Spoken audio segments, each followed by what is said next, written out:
ఓం నమ శివాయ. శ్రీశైల మల్లికార్జున మేడారం సమ్మక్క సారక్క చిలుకూరు బాలాజీ స్వామి. ఓం నమ శివాయ. గోపురం టీవీ చూసే వాళ్ళ ప్రేక్షకులందరికీ నమస్కారం. నా పేరు రామ్ శాస్త్రి అండి. చిలుక జోషం అంటే ఆ కాలంలో ఉంది, ఇప్పుడు గుడుక ఉంది, ఇక ముందు గుడుక నడుస్తుంది. చిలుక జోషం అంటే నిజం ఉందండి, నమ్మండి, వినండి. అంటే చిలుక జోషం 12 రాసుల మీద వినండి. ఆగస్టు నెల 24 నుంచి 30 వరకు, ఆగస్టు నెల 12 రాసుల మీద ఏ రాశి మీద గురుబలం ఎంత ఉంది, ఏ రాశి మీద శని బలం ఎంత ఉంది చెప్తా వినండి. ఈ చిలకమ్మ తులారాశి వాళ్ళ జ్యోతిషం, తులారాశి వాళ్ళ భవిష్యవాణి, తులారాశి వాళ్ళ గణితవాణి తీ చిలకమ్మ. తులారాశి వాళ్ళ జ్యోతిష్ తే చిలకమ్మ.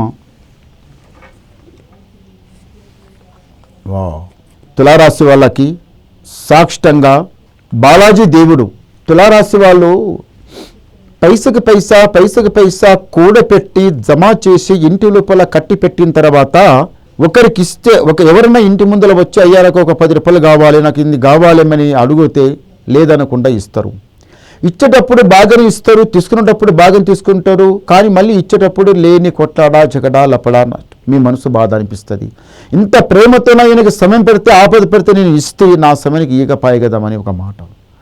రెండోది, మస్తు కష్టపడుతుండే ఈ మధ్యాహ్నం, రాత్రి అనకుండా పగలనకుండా మస్తు కష్టపడుతుండే కానీ లాభం లేదు, బరకత లేదు. ఇంటి లోపల ఎక్కడ పడ్డది అక్కడనే ఉంది. ఏది చేయాలనుకున్నా కానీ ఎక్కడిది అక్కడనే ఉంది. ఏది బరకతుంటలేదు, అరకతుంటలేదు. ఈ తులారాశి వాళ్ళకి ఏమిటిదంటే ప్రేమ విషయం. ప్రేమించిన అమ్మాయితోనా నాకు ముందర వివాహం అవుతుందా కాదా, ప్రేమించిన అబ్బాయితోనా నాకు ముందుకు వివాహం అవుతుందా కాదా, మంచి అవుతుందా చెడవుతుందా, అసలు అవుతుందా కాదా అనుకుంటున్నారండి. చూడండి, మీకు కనిపించిన పెద్దవాళ్ళు మీ గురించి 24 గంటలు ఆలోచిస్తారు. ఏమని? చదవాలి, ఇలా ఒక లెక్క పెట్టాలి, ఆ తర్వాత వాళ్ళ పాదాల మీద వాళ్ళ కాళ్ళ మీద వాళ్ళు నడవాలి. ఒకరి ఇంటికి ఇచ్చిన వాళ్ళ కాళ్ళ మీద నడవాలి, ఒక పెళ్లి చేసుకొచ్చిన అమ్మాయికి తీసుకొచ్చిన వాని కాళ్ళ మీద వాళ్ళు నడిపించి భర్తగా నడిపించేటట్టు ఉండాలి, భార్యగా నడిపించేటట్టు ఉండాలని మీ లైఫ్ గురించి ఆలోచిస్తారండి. మీరేం ఆలోచిస్తారు? మీ జీవితం గురించి, మీ లైఫ్ గురించి మీరే ఆలోచిస్తారు.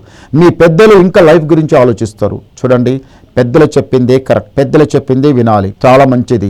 పెద్దల మాట సద్ది మూట. పెద్దలు చెప్పిన మాట అది మీ జీవితంలో అది ఒక 100 ఏళ్ల పంట, అలాంటి మాట అది. పెద్దల మాట మీరేవద్దు. చూడండి, ఎప్పుడు ఆలోచించినా పెద్దలు మీ గురించి ఆలోచిస్తారు, మంచి గురించి ఆలోచిస్తారు తప్ప వాళ్ళు చెడు గురించి ఆలోచించరు. చూడండి, పెద్దల మనసు బాధ పెట్టవద్దు, మీ మనసు బాధ పెట్టుకోకండి, అది మంచిది కాదు. ఈ రాశి వాళ్ళ దగ్గర మళ్ళీ ఒకటి ఏముందంటే మాత్రము, తులారాశి వాళ్ళ దగ్గర ముందు చూపు కొంచెం ఎక్కువ. ఎట్లాంటిదంటే, మనం ఇప్పుడు రాత్రి అనకుండా పగలనకుండా కష్టపడాలి, 4 రాళ్ళు సంపాదించుకోవాలి, ఇంట్లో పెట్టాలి. మళ్ళీ ముందర నడిచే పనుల లోపల ఎట్లయితుందో ఏమవుతుందో, రేపటికి ఎట్లా ఉంటుందో, మరి రేపు ఎట్లా ఉంటుందో, ఎల్లుండి ఎట్లా ఉంటుందో, ఏ గడియ ఎట్లా ఉంటుందో, దరిద్రం వస్తుందో, మంచి వస్తుందో, చెడు వస్తుందో. 4 రూపాయలు సంపాదించి మన ఈ పనిగా పెట్టుకుంటే మన సమయానికి ఆ పైసా కాపాడుతుంది కదామని ముందు చూపుతోనే మహా జాగ్రత్తగా నడుస్తారు మీరు. అలాగే నడవండి, చాలా బాగుంటుంది. ఈ రాశి వాళ్ళకి ఏముందంటే మాత్రం, ఏదన్నా కంటికి కనిపించింది అనుకోండి, తులారాశి వాళ్ళకు ఏ వస్తువైనా కానీ, కొత్త వస్తువులు కనిపిస్తే, బండి అయినా, ఆభరణాలైనా, ఎండి బంగారమైనా ఏదైనా కానీ కనిపించిందంటే ధనమై పని కొంటారు. తర్వాత బాధపడతారు. అరే ముందు కొంటి కదా, అది కొంచెం రేట్ ఎక్కువ పెడితే కదా, ఇప్పుడు కొంచెం అగ్వైంది కదా, అనవసరంగా కొంటి కదా అని మళ్ళీ బాధపడతారు. అదంతా పక్కకి పెట్టండి. మీకు ఎక్కడపై మీరు చేసే పని లోపల 10 రూపాయలు ఎక్కువని పడతారు కానీ 10 రూపాయలు తక్కువ పెట్టారు. ఏ పని చేసినా 1000 రూపాయల పని లోపల ఒక దాంట్లో ఒక ఎక్కువని పెడతారు. 1,00,000 రూపాయల పని లోపల దాంట్లో కూడా ఏడపోయినా కానీ మీకు కొంచెం 10 రూపాయలు ఎక్కువ పెట్టేదే ఉంటుంది కానీ ఒక 10 రూపాయలు సంపాదించుకుని రావాలని మీకు అంత లేదు. ఈ రాశి వల్ల మళ్ళీ ఒకటి ఏముందంటే మాత్రం, ఇంటి లోపల ఏదన్నా పెళ్లి, పేరెంటాలు, ఇల్లు ఏదన్నా చేయాలనుకున్న వాళ్ళకి, తులారాశి వాళ్ళకి మంచి కలిసి వస్తుంది. దానికన్నా వ్యవసాయం లోపల మస్తు బాధపడుతుండ్రు, కష్టపడుతుండ్రు, నష్టపోతుండ్రు. ఎటుపై మనము పైకి రావాలి, ధాన్యం ఏదైనా కానీ మనకు చేతికి రావాలి, మనం పైకి లెక్కాలని మస్తు అనుకుంటున్నారు కానీ లాభం అయితే లేదు, కలిసి వస్తలేదు. తొందరపడకండి, నిదానం చేయండి, చాలా మంచి కలిసి వచ్చేది ఉంది. మీకు ఎప్పటి నుంచి బాగుందంటే మాత్రం, శ్రావణ మాసం దాటి కార్తీక మాసం నుంచి మీకు చాలా బాగుంది. భగవంతునికి నమ్ముకుని నడవండి. ఆ శ్రీమన్నారాయణ 7 కొండల మెట్లు మీరు లెక్కిరండి. ఒకసారి గవ్వలేద్దాం. తూర్పు, పరమట, ఉత్తర, దక్షిణ. తులారాశి వాళ్ళకి ఆదాయం 5, యాయం 14, రాజపూజ ఫలం 6, అవమానం 3. చూశారా, గురుబలం ఎక్కువ ఉంది, శని బలం తక్కువ ఉంది. కానీ గురుబలం 5 ఇట్లా, శని బలం 3 ఇట్లా.